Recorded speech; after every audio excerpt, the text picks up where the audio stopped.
My name is Jason. My name is Tom. And this is Fear of a Black Dragon, an old-school RPG podcast. In this episode, from the shore where the waves of the Persimmon Sea die, rise others vaster yet. And we trek through those towering sands among slumbering Ursine dunes. Our first segment is a basic crawl. Slumbering Ursine Dunes is a 66-page point-crawl sandbox published by the Hydra Cooperative and written by Chris Kutalik with art and cartography by David Lewis Johnson. It's billed as an adventure for Labyrinth Lord, specifically for levels 2 to 4. It contains as its central feature a 25-site point crawl of the otherworldly Slumbering Ursine Dunes region.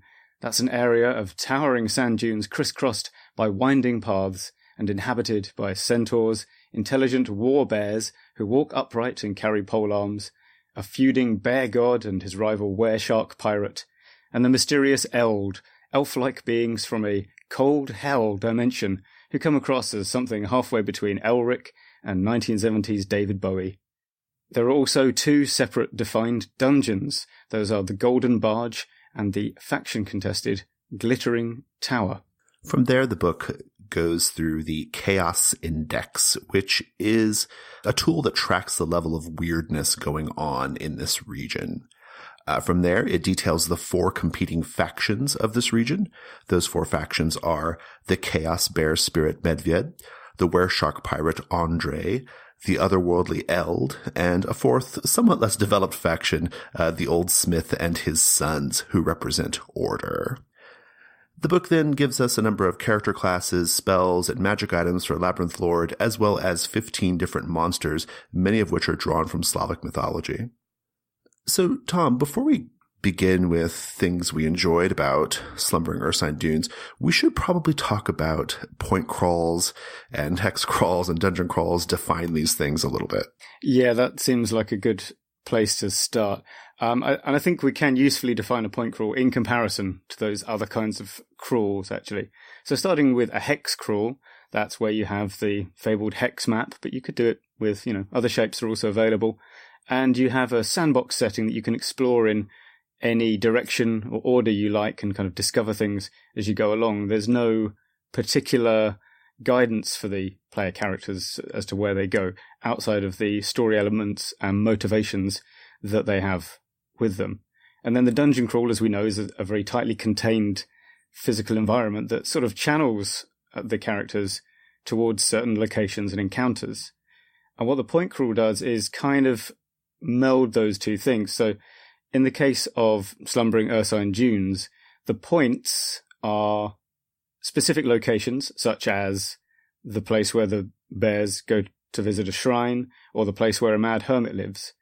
Outside of those interesting locations, you don't really need to know what's in between them. That's the key to a point crawl. There's countryside, and maybe something happens there, but what really matters is that those locations can be travelled between, and the interesting things happen at those key points. And the rest of it is abstracted to make it easier to get to the meat of your adventure scenario much quicker. Fantastic. And now, Slumbering Ursine Dunes, even though it doesn't necessarily need to, does go into some detail about the in-fiction reasons that you can't stray off the paths that connect the location nodes. And that is because the sand dunes are so impossibly tall that climbing over them, i.e. traversing the landscape in any way other than the predefined paths, is just so onerous and difficult and just foolhardy that after maybe doing it once or perhaps twice, everyone's just going to give up and stick to the paths after all. But I think more practically, and if you're generally using a point crawl structure, you can just tell people, just follow the paths, please, because that's what we're here for. Well, I'm curious. You actually ran this, Tom, and so just one point of clarification. What did you have the players doing in between? Like, how did you deal with the traveling between the points? Like, what happened at the table at those times? Oh, right. Well, it was an online game using Google Hangouts. So the first thing I did was grab a screen cap of the map that's provided, and I chopped up the whole picture into smaller things that I could paste into a shared online drawing so they would see one node and the paths branching off it at a time on our shared map. And yeah, they would just pick a direction to go. And one thing that Slumbering Ursine Dunes does very well is it differentiates the paths. You can look at the state they're in, or maybe catch a glimpse of the countryside further along one particular path. And so you actually have some information to make your decision based on it. It's not just flip a coin and go east or west. And so they would say, yeah, we'll take that path. Traveling from one node to the next always takes about half an hour, basically, which is good for bookkeeping. And that was it. Yeah, we never really talked that much about what happened on the path. It was just, there are big sand dunes. You go there. The next thing you see is this. Yeah, it kind of makes sense. I mean, geographically, it's a small location, right? It's just like a few miles, basically, right? Yeah, I think so. Yeah, sort of, essentially a large-ish. Well, yeah, it's just a stretch of coastline that has these big sand dunes on it. So it's quite densely packed with incident. All right. Well, let's get back to our format. Yes. A nice diversion from our format. Yeah, let's remain on the path and go on with the format. Yeah. Yes, precisely. Things we liked. Oh boy, I love this module. I have not played it or run it yet, but I'm going to. I was absolutely enchanted by it while I was reading it. I devoured it in one go. I just loved it. The writing is so good. There's a very, very strong authorial voice in this text. It feels like the author is talking to you, right? Like it feels very, very, very strong authorial voice. And of modules we've covered on this show, the only one I can compare it to in terms of like just the sheer quality of the text is probably Death Frost Doom for me. Just a very, very enjoyable read. The author does a great job. He makes really terrific use of the space, right? So even like very small, like sort of insignificant NPCs, they feel very, very realized and lived in, right? Because he uses just very careful, precise language to evoke like exactly what this NPC is supposed to be like. It's really something. I have an example here if you'll indulge me. Yeah, sure. There is a one-line NPC named Haristo who has 2 hit points, incidentally. And the single sentence for Haristo is, wasted youth and torchbearer/valet has the telltale gray pupils of the Hrusrus addict, which is a hallucinogenic mollusk paste. He fears nothing and leaves no garment creased. Like, I just love that. Like, it's, you know so much about this guy from this one sentence. And the book is like that throughout. Like, every line is like seems like so well considered and just really, really telegraphs what he wants you to know. So the text, fabulous. It is fabulous. And I think like your portrayal of Hristo and mine would be quite different, but we would never, while running the game, be in any doubt in our minds kind of which NPC am I doing now? You can't confuse them because they're so well drawn that each one just stands out in your memory as you go along. And that, I think, is related to the fact that this was a hex crawl, actually, that the author ran originally, and he decided it would be more useful to do it as a point crawl for publication. He mentions that in the intro somewhere. And that just utility and conciseness, I reckon, is down to it being a GM's notes. It's kind of by a GM for GMs. So he's taken the stuff that he found useful, and presumably, I'm guessing he probably made quite a lot of notes at some point about this Hristo guy, but the ones that he actually used when he ran it are the ones that have made it into the book. Yeah, you're right. I mean, it definitely feels like that. I think, written by a GM for GMs is perfect. Like this, the whole module feels, it never has the feeling of like, oh, I just had some great ideas and I wrote them down and I made an adventure out of it, right? It feels lived in, right? And that, I think, is what makes this special. Kind of like piggybacking off of this idea of a GM, kind of writing for GMs. Another thing I liked is there's a surprising emphasis on how you should role play the various NPCs, right? And this is not something we see very often in game texts. Almost never, actually. There's a section called, what do the big ticket NPCs talk like? Just that header. What do the big ticket NPCs talk like? That is so like, I am a GM. I know what you need to make this go. I know the kind of information you're looking for to get the best play at the table. And so here's this section I've included. when you combine that with the very evocative, precisely chosen language, you just get this like really incredible sense of all the characters just really like breathing on the page. You have a really good sense of how you should play it, how you should inhabit it, as a, at the table, from like a sort of performative sense. And I love it. Very, very exciting as a GM. I like that a lot. Yeah. Especially if you're a GM who likes doing funny voices, as we both are. Yes. Yes. You and I do. Yeah. But actually, yeah, but what you've just said, that's made me realize that it's the fact of it being about what you do at the table and what you need in the moment. That, I think, is what makes it useful. When I think back to things like, Vampire the Masquerade books, where presumably the in-the-moment thing they were worried about was, what if someone quizzes the Tremere Primogen on what they were doing in Vienna in 1623? Right, you'd get reams of stuff about that, but you'd have no real idea. Like that, it was very difficult to pick out how to play this character at the table very often. And this is the reverse of that. I actually have very little, I've retained very little in my memory of the backstory of anyone in this scenario, but that doesn't really matter because it's the things they're currently doing that are what you need to know about. Yeah. I you're a performative GM like I am. I know that, like me, you put a lot of like care into like voices and to like how you present at the table. And I think it's an aspect of GMing that texts don't take seriously enough, personally. And the fact that the author has included these notes, and it's clearly written in that way, like, I appreciate it. I just think it's like so great. As a performative GM, I love it. The only last thing I like about the module, I really love, the two major adventuring locations, the Golden Barge and the Glittering Tower, very great. Particularly the Golden Barge, which is sort of this biomechanical horror show thing, with. Yeah, it's like, Alien, right? Kind of, yeah, or Aliens, perhaps. Yeah, like, well, there's like, yeah, like on the surface, it looks like this like beautiful golden barge, but it's actually this like sort of weird, like biomechanical monstrosity entity thing. And it has these like, these ghouls who are essentially like kind of batteries for the barge. Yeah. But the ghouls themselves believe they are like fulfilling some sort of holy mission when they eat you, right? Like it's just a fantastic, I don't know, like when I was reading it, I was like, God, I know how to play this. I know how to do this. Like these ghouls are so fully formed in my memory. Every aspect of this dungeon is like speaking to me, and I know how to make this be awesome and grotesque, right? Like, so yeah, it really, really spoke to me in a huge way. Sadly for me, the players in my game just didn't go there. They did a very good job of making a beeline for the tower, which is what they were headed for. So I was thinking, I kind of want them to stumble into it somehow. So I was dropping hints like, hey, maybe you could explore the dunes a little bit more. And they didn't go for it. Yeah, that's it. Yeah, the Golden Barge is the part that I think I'm most excited to try out at my table. Anything else you wanted to add about like things you loved? Oh, sure. Well, I'd like to mention the artwork, which I rather like, particularly the images of the guard bears, and there's a four-armed gorilla illustration, which I found very nice. And the same person also did the cartography. And that map, well, for my purposes, playing online, it was very good because of the way it consists of icons connected by lines that you could chop it up and share it as a Google drawing.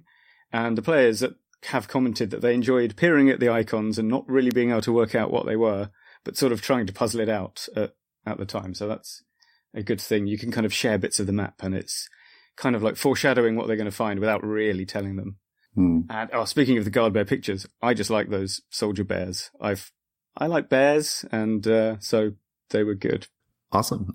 I also want to mention the wereshark. So a couple of my players reckoned that Andre, the pirate wereshark, was goofy, but I kind of took it more at face value as a sort of scary, weird monster thing. Or at least they did until later on, while discussing the module, I realized this whole Medved the bear versus Andre the wereshark thing is a reference to the who would win, a bear or a shark internet argument. Yeah, it's bear v shark. Yeah, which has somewhat undercut the thing for me now, but never mind.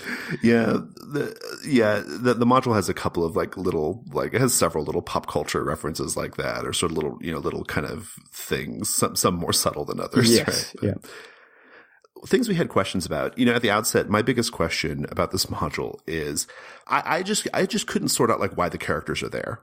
Like, why are they here in the first place? Why are they engaging in this crawl? What is the reason for them being there? Like, that's the one thing the module doesn't do a very good job of. That's not even a criticism. I don't think that's the point of it. But at the outset, I was like, well, this is all great. I love all this stuff, but like, why are we here? Yeah. I mean, that's the thing with any kind of, especially a sandbox setting, but any kind of setting-y supplement, you've always got to provide your own reasons to get some kind of MacGuffin they've got to go and find, whatever. Yeah. I think we're going to talk about some of that during the expert delve, but so we'll skip that for now. What questions did you have? Well, I'd sort of like to gauge your impressions of it from a read, at least. There are a lot of references, I think, in the text and kind of the marketing blurb to it being mythic in character. I'm not really sure I got that from it. I mean, did you get it from the text? Because I think when I ran it, it sort of came across as weird and fantastical, sure, but not like legendary and epic or anything like that. Yeah, I don't know. I saw your note here and I was thinking about it, and my read on it was much more like weird fantasy, science fantasy. Mythic is not really, I don't think I would describe it as mythic. The one thing I would say though is I think the chaos event index is probably a big part of like making it feel like that, because we're meant to believe that like the presence of Medved and some of these other entities like has caused the land to sort of be, a sort of like it's just a blasted chaotic landscape where crazy things are happening or whatever, right? Like these sort of like, Medved he's like a hirsute bear god or whatever, a little bear godling. And he has like, according to the text, he's got 1 foot in the mortal realm and 1 foot in this sort of like realm of, like of the divine.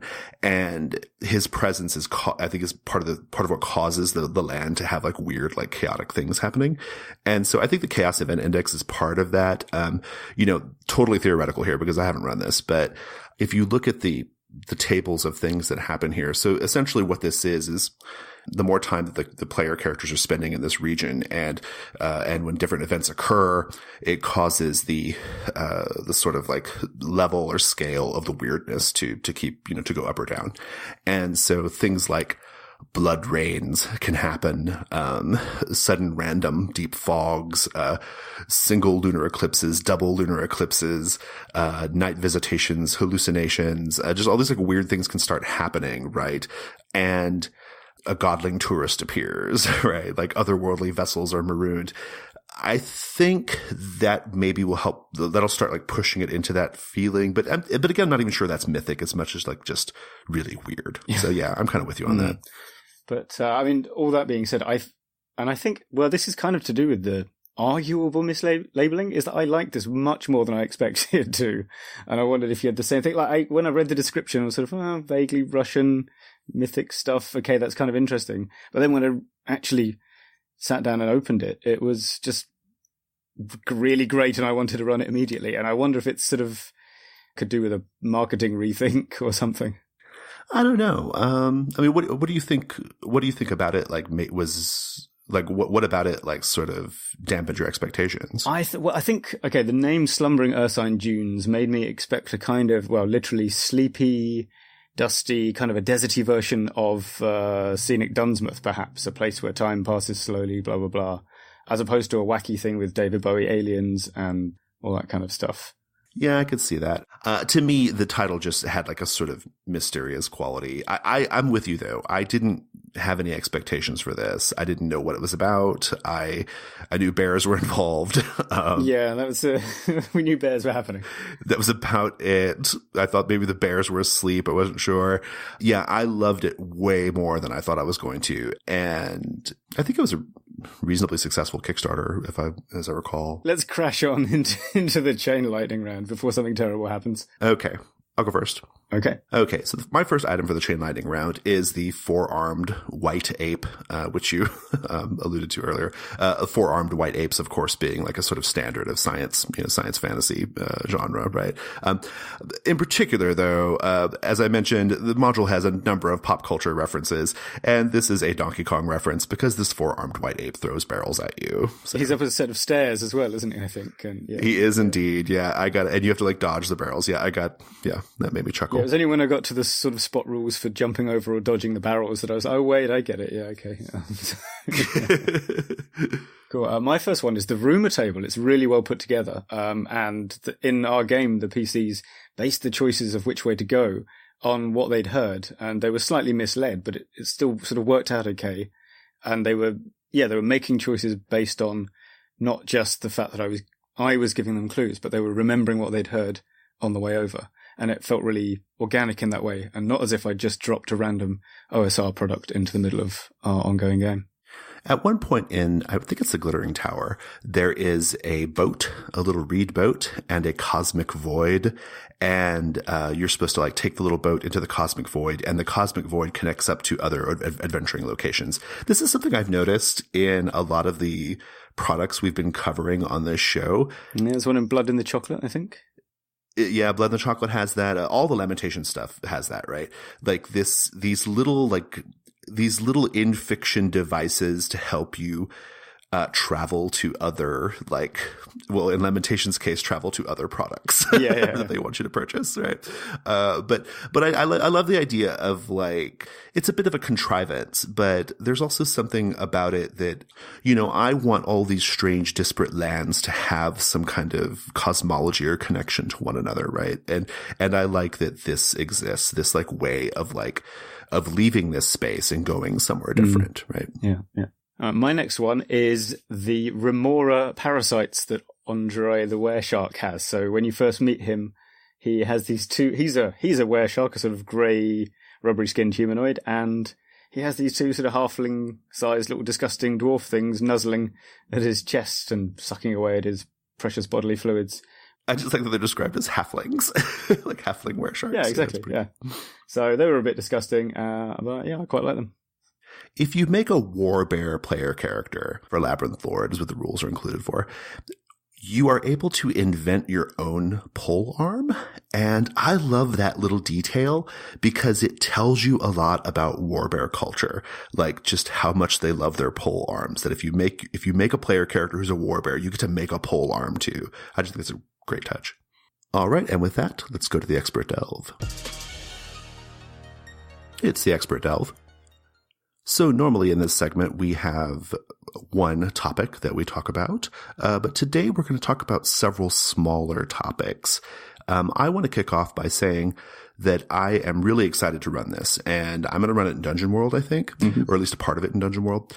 And I have created an adventure front for Dungeon World that covers the Golden Barge dungeon. So it has dangers and grim portents. It has monsters and magic items and custom moves so that you can use Dungeon World mechanics to get the Golden Barge experience. I'm not going to read any of that right now because it would take half an hour, but I am going to include that in the notes. So if you're listening to this, go check out my adventure front for the Golden Barge. One of the things we do on the show a lot is talk about how to recontextualize these OSR modules for other types of systems. And so this is kind of part and parcel with that. But we have some other things we're going to talk about too. And Tom, I know you were interested in the idea of the use of sandbox material and matching that up with expectations brought in from other styles of play. You may need to unpack that for the listeners a little bit. Yeah, I probably do. I mean, really, this is just a thing happened in my game, and I want you to talk through it with me. So basically, to get, as you said, you need to have a reason to end up in the sandbox bit. Unless your player characters already live there, then, you need them to journey that way. So in our case, it was that one player character in particular wanted to go see Medved the Bear Godling because he had had a vision. Well, he'd sort of astrally travelled after tripping out on opium on a distant island. And he'd met a demon that had told him 2 true things and 1 lie. Anyway, the lie was that Medved could outfit him with some cool supernatural powers, but he'd believed it and dragged all his mates along to go find this bear god. And so that was their goal. Like, they came along and they were on their way to the tower, and then... Well, that's the thing, right? They got to the tower, and it wasn't really a conclusion. There was no grand, you're at the tower, here's the end of your story. It was just kind of, I've got this problem with weird monsters in my basement, and there's a slightly confusing faction situation going on. What's up with that? And while Bathos is, to a degree, something that you kind of want in an OSR game, in this case, I don't know, I think it was not as good as the players were hoping for, and maybe there were ways I could have signposted that this wasn't going to be a finale to that particular story. You know what I mean? Yeah, I see where this is going. Knowing what I know about that adventuring location, and knowing that you had that as your sort of final destination, I could see that being anticlimactic, because when you get to the Glittering Tower, it's really more of a social encounter in many ways, right? Like you get to the glittering tower and Medved is there and he is, I think he's like laying on pillows and making homoerotic comments to you or whatever, right? Like that's I could see it being like a little like, okay, well, we're here now. And now there's just like this weird circumstance. And oh yeah, there are monsters in the basement. Oh yeah, my cousin, this were shark is a problem. Like I could see that. I think what I would do, I pay pretty close attention to like narrative beats in my games. And I make drastic changes as needed, to get to the right sort of like narrative beat, to get to the right punchy outcome, to stick the landing, right? And I think what I would do in that situation is I would probably go through the whole glittering tower thing. And I would probably pick out like one or two like particularly interesting dramatic points about it. And then I would just bring those things to the forefront and have that be like the thing. So maybe the players, for example, maybe they're going there to meet Medved and they arrive right as Andre the were-shark is attacking or whatever, right? Or something like that, right? Yeah. Okay. Does that make sense? Like, I think I would probably just like, I would bring all the drama that's implied in that location. I would bring it all to the front and have that be the thing they encounter when they get there, because they still have to like deal with whatever that situation is. And then they get the little denouement of like getting, having their meeting with Medved or whatever. Right. Yeah. Cause I mean, I was never going to actually have him like turn out to, oh, I do have the reward you were after. Like that was not in my plans, because I feel like in this particular style, like OSR, it's like fantasy non-fiction, so sometimes things just don't happen and resolve in the way that you want. Okay. But on the other hand, it was a bit kind of, you turn up and here's a slightly static situation. So I think that, moving events forward for more, just so there's something to get involved in once you arrive, I guess, is the thing. Well, and this is a weird tension in the way that you and I like run these things, right? Well, I'm assuming you haven't actually played one of these modules with you yet, Tom, but the way I run them for sure, I'm coming at it from the vantage point of a story gamer, right? From somebody who is less interested in stats and less interested in like puzzles and problem solving and more interested in like narrative beats and story arcs, right? And so that is a weird tension, I think, between like that style of play and sort of like OSR style of play, where I think OSR style of play wants you to be really focused on problem solving and puzzles. And also importantly, like the world just is and you just explore it. You are just here and it is doing its thing, right? I think there's less concern with like sort of writer's room. Let's write this story arc, thing. Does that make sense? Like, it does. I mean, the way when I run it, I also am not very interested in the problem solving part, but I am more into that. It's like a travelogue. The world as it exists is there. Like for this latest sort of islands hopping game I was running, one of my big inspirations was, I've forgotten, it's called the True History of the Pirates or something, written by someone who might have been Daniel Defoe, but nobody's sure. And it's ostensibly true stories about Blackbeard and all that lot from the golden age of piracy. And so it has these lots of sort of quite mundane little encounters and chance happenings and stuff. But at the same time, it's clearly been written with an eye for adventure and, bloodthirstiness. So I like that kind of thing. But as you mentioned, sometimes that means you don't get those. Yeah, it can be unsatisfying, but I hope that's outweighed by the sheer pleasure of possibility. But, Yeah. I mean, I see that. I mean, I think it just kind of depends on, there could be an expectation setting aspect to it too, right? I mean, like, I would probably just, if I were determined to run it real straight when they got there, I would probably just I would maybe talk pretty openly with the players about it, possibly, and just say, "Hey, look." Well, that's true. Maybe I should have. I think I had an inkling that the player was quite into this idea. I maybe should have just said that it may not turn out exactly the way you're thinking of. Yeah, expect some weirdness. Expect some weirdness. Expect some lewd comments from Medved and other, it may not be quite that. I think that's okay. I mean, but truly, what I would have done, I think what I would have done is, because this is how I handle OSR stuff to some degree. I am not super interested in like the beat by beat details of a dungeon or whatever. I am more interested in like the big themes, the big elements, and so I would have looked at the glittering glittering tower and said, okay, what are the 2 or 3 like really salient things that I can kind of like emphasize and make that be like the big shebang when they get here, right? Because then you're still kind of honoring the flavor of that encounter without this sort of like weird dip in energy or like expectation, right? Yeah, so. That's true. But anyway, enough about my problems. Let's maybe broaden it out and talk about, that's the thing, the key issue of why on earth your player characters are showing up in this place in the first place. Yeah. Well, so, I mean, I'm looking at the notes here, and I know that you've listed a few things of, a few ways. Yeah, these are just ideas I had. Obviously, I haven't tried them, but they sprang to mind, so yeah. Like, if you were going to do the Slumbering Ursine Dunes campaign, like you were going to go around the entire region over the course of a few sessions, how would that work? I would just say at the outset, my feeling here is that I wouldn't even try to do that. I think I would probably have Slumbering Ursine Dunes be a location that the characters could periodically return to or go to for some reason. And I think the reason why that is because each of the different nodes and the locations and the characters and the elements, they do feel a little, disparate. They feel a little like disjointed is not the right word, but they feel a little isolated in like their own little kind of world. And I think it might feel kind of like strange to try to like fit all that into a stretch of sessions. But so I don't know. I think I would probably have it be like, okay, for whatever reason, you're going to the Golden Barge and we're going to do the Golden Barge thing. And then they leave and do something else. And, back in the Slumbering Ursine Dunes, there's a thing with Medved or whatever, right? Yeah. So I'm not even sure I would attempt it, but.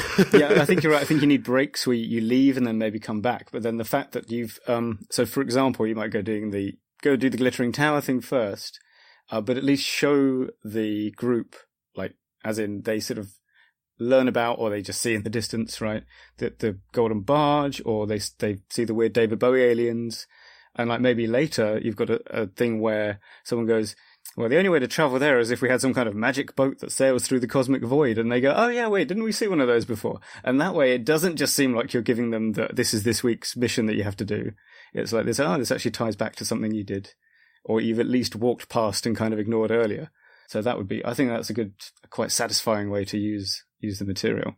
Yeah. My instinct is that this is a setting more than an adventure, and in that sense, like I think it's more of like it's a place you go to and return to, and I think that gives it a sort of like, to me, it seems like it would give it a very like kind of living, breathing sense of like it's a place, like it's a real place, not just a bunch of like weird encounters, Having said that, though, you have come up with a few ideas. I was going to say, all that being said, yeah. So the first idea, I think the weakest is that you just actually are doing missions for one of the factions, and that's pretty bog standard and blah. But then it reminded me of a film, which turns out there are 2 films of this book, which I've only seen one of, about a mission for the Tsar, which is Dersu Zala, I think I'm pronouncing that correctly, about a mapping expedition in Siberia in like the 1910s, I want to say 10s, 20s.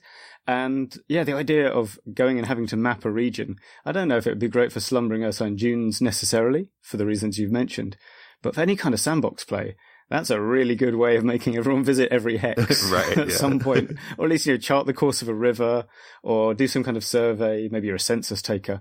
Any kind of officialish job like that is quite good for a sort of methodical motivation, and removes that whole kind of why don't we just go home question as well. Is that exciting enough, though? That's my question about that. I think it is exciting enough if you get attacked by bears on a regular enough basis. So. Okay, fair enough.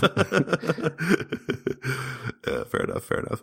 You had one other idea about if you want to do the campaign of Slumbering Ursine Dunes. Yeah, the other thing is like if you're playing something like, well, it's better for the games like Breakers or Stay Frosty, which are about modern or future-ish characters going into terrifying locations. Yeah, I would just drop a troop of Space Marines onto maybe the Golden Barge is their ship, and they wake up and it's infested with weird zombie things, and then they have to explore their way out.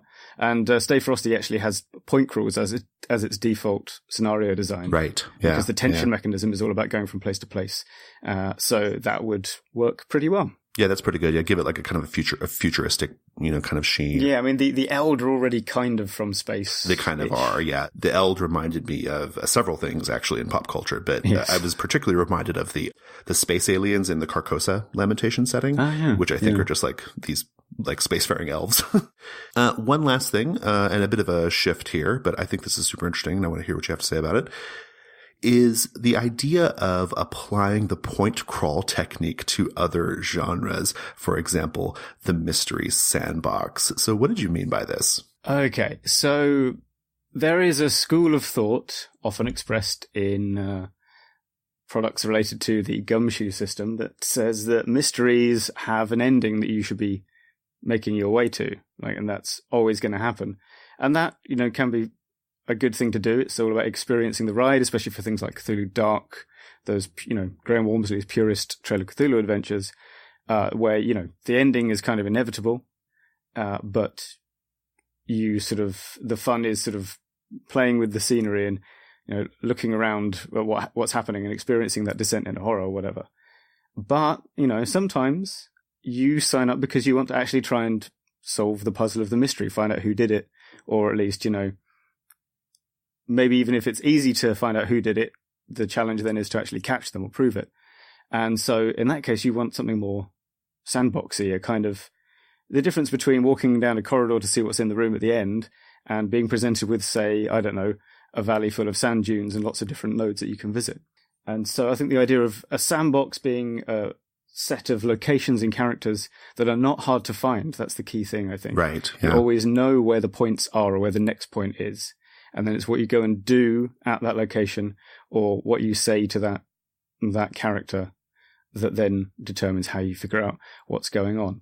And the other key thing then, I think, for a challenge mystery as opposed to an experience mystery, is you want to have the possibility of failing. And when I've written my own mystery scenarios, that's what I've always tried to cater to by having one more thing going on. So that if you solve the mystery really quickly, there's still something to do for the next hour or so. And also, if you just totally fail or if you just give up, there's also other things. So to give a concrete example, if, let's say, you're a spy behind enemy lines in World War II occupied Paris, you've got kind of three things happening. You've got to figure out the mystery of what happened to, I don't know, the missing secret agent. You've got to not get arrested and thrown in a prisoner of war camp. Oh, no, wait, or shot as a spy. And then you've kind of presumably got actual war-related things that you should be doing. And so if you kind of keep a few parallel tracks that aren't just the mystery going, that will fill that out quite nicely. And so, yeah, I think point crawl plotting, but with people and locations as opposed to just locations, is a great way to do that. It's an interesting idea. I agree. I believe that mystery role-playing games benefit from a bit of abstraction, Mm-hmm. I find that this sort of the classic example here is Call of Cthulhu, right? I find that mystery games where there is a definite right answer, you must go to this thing and you must find this thing here. And if you don't do your perception check here, you're kind of fucked or whatever, right? Like, I find that mystery games in a role-playing game context, or mysteries in a role-playing game context, benefit greatly from abstracting it a bit. And I think to the extent that the point crawl is an abstraction device, I think that's really smart and good.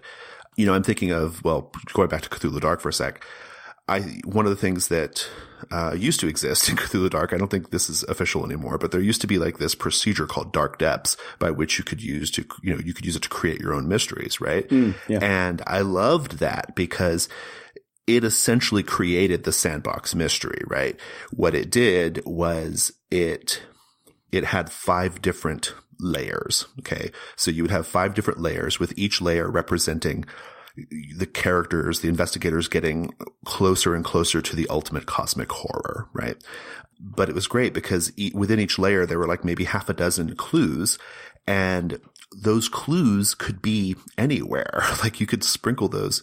Right. And it was about setting up a set of facts rather than, because I think what we often make the mistake of doing is choosing a solution that you have to find. Like, right. Oh, well, they need to recognize that these flowers only grow in a certain valley at a certain time of year, and therefore they'll figure this out. Whereas actually what you want to know is that this guy is lying about not having been to that valley in the last 2 weeks or something, right? And that was what Dark Depths set up really well, I think. Yeah. It did, yeah. So just so listeners have some clarification or some context, you would have those 5 layers. There would be about half a dozen clues within each layer.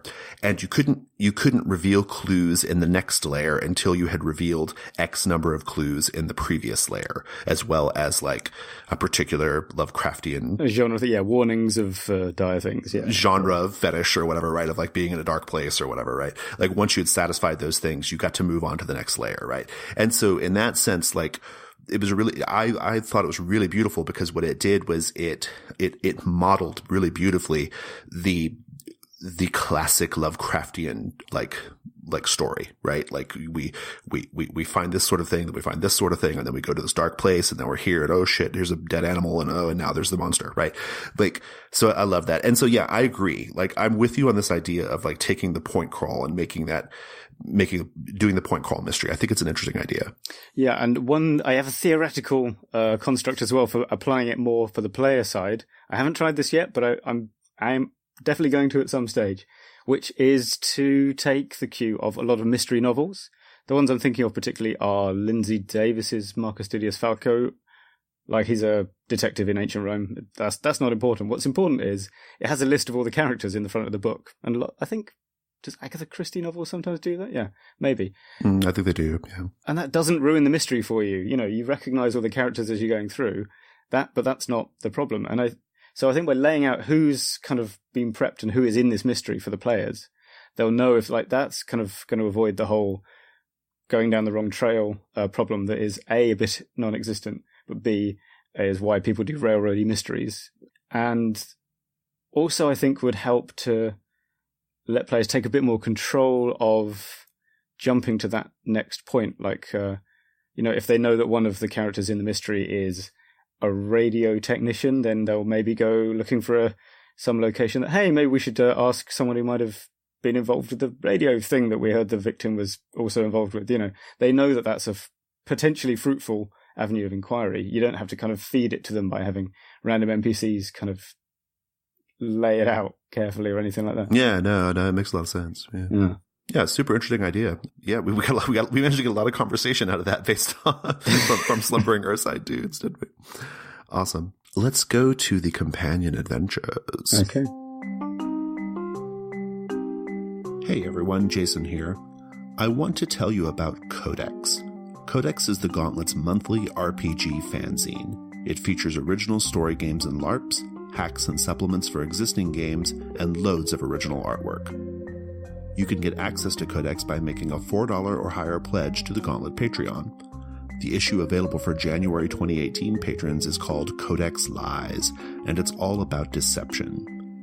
It features 5 ruinous artifacts, a supplement for Dungeon World, Liars and Bastards All, an original story game about fantasy con artists, HGMO Sherlock, a Baker Street reskin of the popular game Hot Guys Making Out, Lies of the Child Kingdom, an OSR adventure and winner of our recent writing contest, and 36 Scoundrels, a miscellany of scum and villainy. Your $4 pledge in January not only gets you a PDF copy of Codex Lies, but your name will also be included in the back of future issues of Codex, along with your special Keeper of the Gauntlet title, so long as your pledge is active. Support everything we do in the Gauntlet, including this podcast, and get access to Codex Lies by going to patreon.com/gauntlet.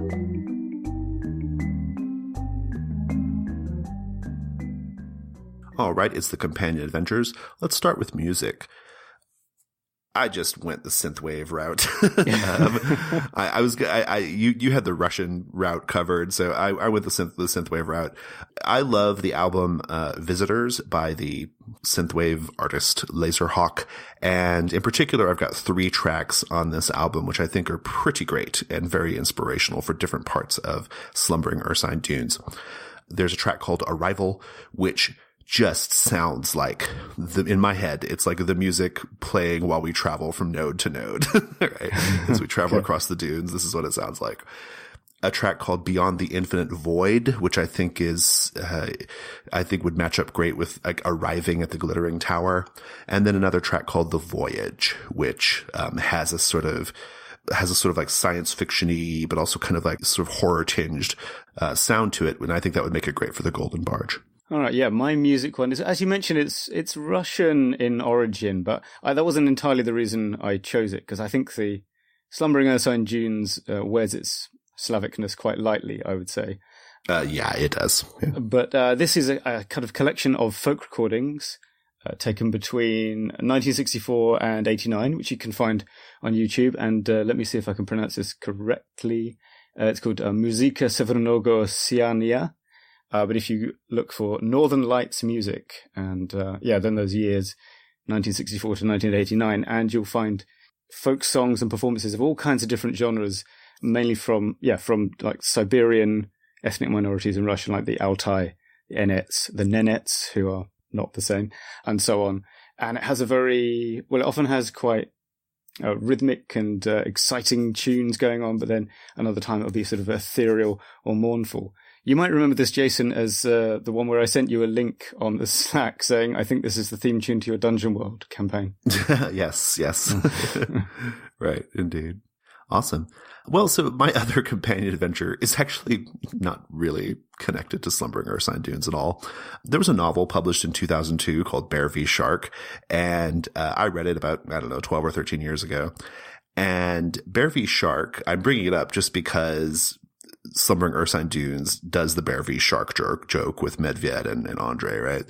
But in fact, Bear v. Shark is actually a pretty good book. It has been a while since I've read it, but I remember it being, so the setup is in this sort of quasi-futuristic United States.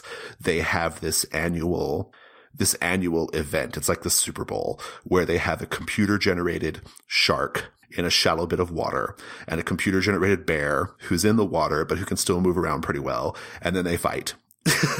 Right. And just to clarify, you're recommending this novel, yeah? I am, yeah. The novel's really good. Like, the novel is about this kid or this guy, I don't remember how old he was, but he wins a contest. He writes like an essay about like Bear v. Shark. And so he wins this contest. He gets 4 tickets to go to watch Bear v. Shark. It's like a sold out cultural moment, right? And the novel is basically a road trip. It's his family in their SUV traveling across the country to Las Vegas to go watch Bear v. Shark. And they encounter all kinds of like interesting, weird characters. There's lots of like, philosophical discourses on Bear v. Shark and like all this other stuff. And the whole thing is just a sort of a satire about like our oversaturated media culture, right? Like that's the idea of Bear v. Shark. It's I found it very funny and very enjoyable. And this is a great opportunity to recommend it. So nice fun. Probably too late to order for Christmas, but who knows? Just read it for yourself. I have a book as well, although it's a role-playing book, and that is Mythic Russia, written by Mark Galeotti. So if you want to double down on the Russianness of the monsters and myths, it is an entire standalone game that uses the Hero Quest system. And yeah, it's sort of set in a mythical 14th century or 1400s? I'm not sure. I know very little about Russia. But anyway, it's the knight-errant era of Russian chivalry, about characters like Ilya Muromets and what's the other one? Sadko, things like that. All that kind of, folklore and high adventure kind of stuff. Mark, of course, is an expert on Russian culture and paramilitary matters and security, but I don't think those last two things come into the book that much.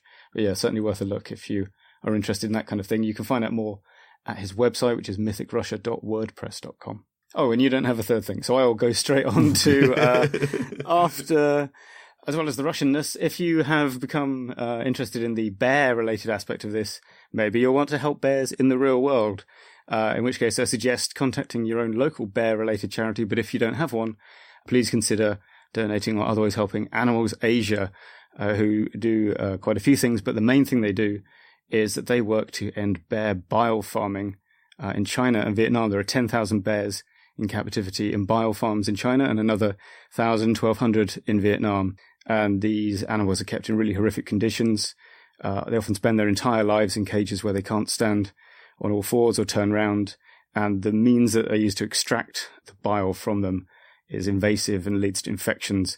And it's really horrific and miserable. And what Animals Asia do is they work to try and get the governments of those countries at local and national level to stop it. But also they rescue bears. They kind of raise money and they literally buy the bears off their owners and take them to sanctuaries where they're able to live out their ursine lives in relative peace and happiness. So animalsasia.org, if you're interested in that, it's a very worthy cause. And I hope that you'll find it in your heart to support it. Yeah, that's terrific. I guess I have to ask the question, what do they use the bile for? Oh, it's an ingredient in a lot of traditional Chinese medicine things, and actually some other things as well. It does have genuine medical properties, but there are ways to get those properties without torturing bears. So that bile farming does not need to go on. All right. Well, that is our show, listeners. If you'd like to get in touch with us, we can be found on G+. We're a production of the Gauntlet, and the Gauntlet's G+ can be found by going to the community section of G+ and searching for the Gauntlet. You'll find us there. We have a website. It's gauntlet-rpg.com, a newly revamped website, actually. I've streamlined it and made it much more easy to use, so go check out the new website. It's very, very informative and easy now. We are on Twitter at Gauntlet RPG, and if you'd like to support us on Patreon, that's patreon.com/Gauntlet. Tom, thanks so much. Thank you very much, Jason. Oh, Tom, before we go, this is it. Last shot into the darkness before we wrap our first season here. This name, we got to change it. Any ideas? Yeah, well, as you know, I have been using that consulting firm, the marketing guys. I know. Yeah. They've been doing great work. We've been doing some focus groups. They've been working really hard on it. They're a young, dangerous team with everything to play for. So I think they're going to put out some good work. And they do have a report coming soon with everything kind of from the focus groups by various metrics and demographics. I haven't received it yet, although I did get a LinkedIn recommendation from their marketing manager. So whatever.